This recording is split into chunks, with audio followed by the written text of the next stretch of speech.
龙哥，我家刚装修完房子，但是我还没有入住呢，为什么吊顶怎么就开裂了呢？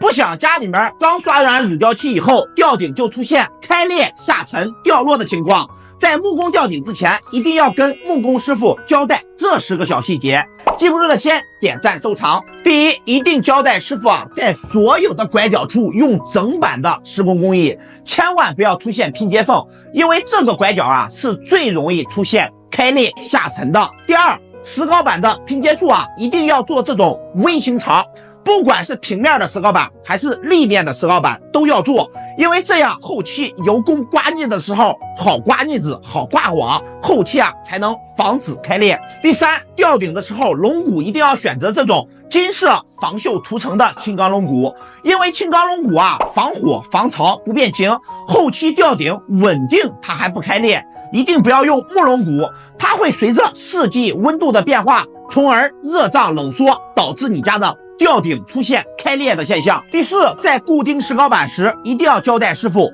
做弹线打钉的工艺，弹线后再打钉，确保每一颗钉子都可以打在龙骨上，这样整个吊顶才能受力均匀，后期不开裂。第五，吊顶用的螺丝钉一定要选用防锈的螺丝钉，并且在油工进场之前还要涂上防锈漆，防止后期顶面上出现星星点点的锈痕。想要修复就需要铲顶重新返工了。同时也要注意钉子之间的间距不要大于20公分，打的时候一定要错开打，不要并排打，这样可以有效的减少开裂的风险。第六，像这种中央空调的出风口，只要你不说，师傅肯定给你做成这种普通的，特别难看。一定要交代师傅做这种加长的出风口，两侧各预留10公分就行，里面也一定要刷上黑色的漆，做成这2种的，你说哪一种更好看？第七，卧室衣柜的上方一定要做一个平顶，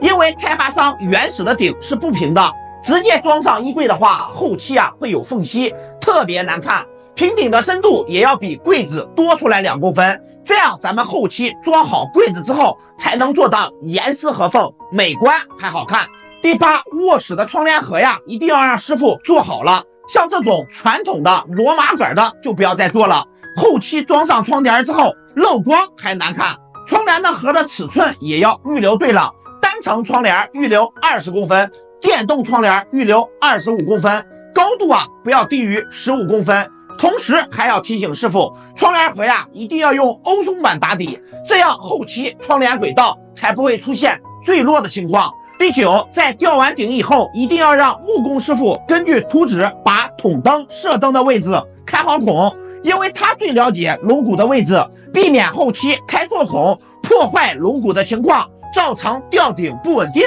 开裂的情况。记不住的点赞收藏，按照龙哥这样去做吊顶，70年都不会开裂。